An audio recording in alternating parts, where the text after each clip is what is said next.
সমষ্টি বাই ইলেকশ্যনত জানে আপোনালোকে ইয়াতে বাই ইলেকশ্যনত কোনো চৰকাৰ ভঙা পতা ইলেকশ্যন নহয়। এইবিলাক যিকেইজন সাংসদ হৈ গ'ল তাৰ সেইটো আৰু প্ৰমোশ্যন হৈ গৈছে। তাতে ভেকেণ্টটো আমি 26লৈকে চৰকাৰী আঁচনিবিলাক আনিবৰ কাৰণে ৰাইজৰ ওচৰতে এজন বিধায়ক লাগে। তাৰ কাৰণে বাই ইলেকশ্যন। এতিয়া আমাৰ এই চিটি সমষ্টিত জয়ন্ত বসুমতাৰী তেখেত তেতিয়া MP হৈ গ'ল। ইয়াতে প্ৰাৰ্থী আমি মিত্ৰজোঁটৰ অগপ বিজেপি আৰু UPPL আমি তিনিটা দলে আমি আমাৰ NDA প্ৰাৰ্থী হিচাপে নিৰ্মল কুমাৰ বৰ্মা ডাঙৰীয়াক আমি মনোনীত কৰিছে দলৰ হাইকমাণ্ডে। আমি তেখেতক জিকাব লাগে আৰু এইটো জিকিব নিশ্চিত। এটা কোনো ধৰণৰ চিন্তা নাই। ইয়াতে বেলেগ কোনো হাত বা নাঙল দেখাই নাই। আমি কিমানখিনি ঘূৰি ফুৰিছোঁ।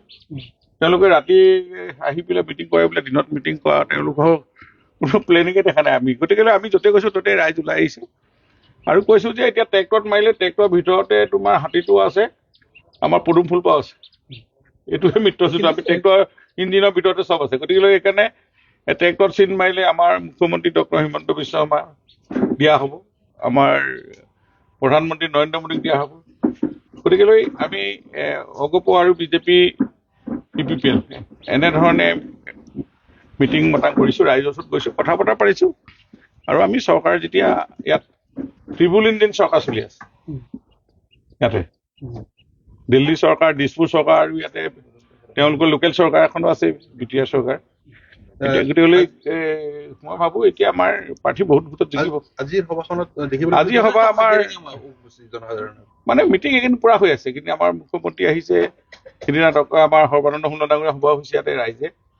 এতিয়া ৰাইজ আহি আছে কাৰণ এতিয়া খেতি পথাৰো দিন আৰু চুকে চুকে মিটিংবিলাক হৈ আছে। মই এতিয়া 2খন মিটিং কৰি আহিছোঁ। চোতালতে প্ৰায় 150-200 মানুহ গোট খাইছে। আমি তাতে পোষ্টাৰিং মানে মই নাই দেখা।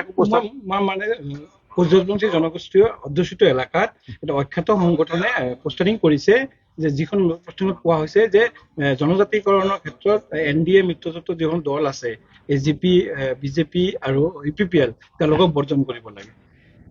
নাই, জনগোষ্ঠীৰ 6 জনগোষ্ঠীৰ জনজাতিকৰণটো এইটো কেন্দ্ৰীয় চৰকাৰৰ বিষয় আৰু ৰাজ্য চৰকাৰে ইয়াৰ যি মডেলিটি প্ৰস্তুত কৰিছে সেইটো আমি ছাপৰ্ট আছোঁ 6 জনগোষ্ঠী জনজাতিকৰণত।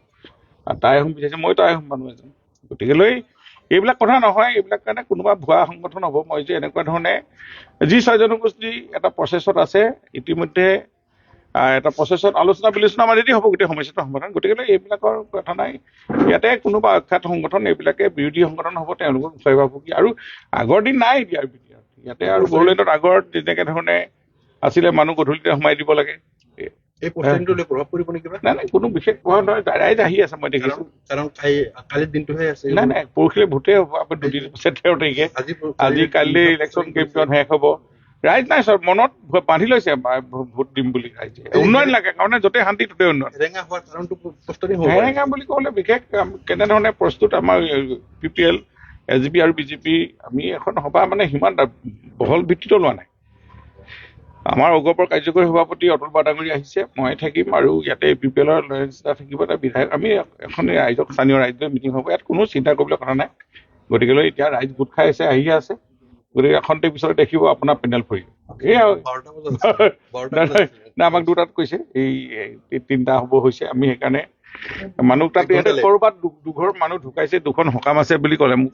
আৰু তেওঁলোকৰ নিজৰ মানুহ সকাম নিকাম হ'লে এইবিলাক নাহে। সকাম নিকাম হ'লে আৰু ওচৰে পাজৰে মিটিংবিলাক চলি আছে। গতিকে ধান পথাৰটো আছে, মানুহ খেতি পকিছে।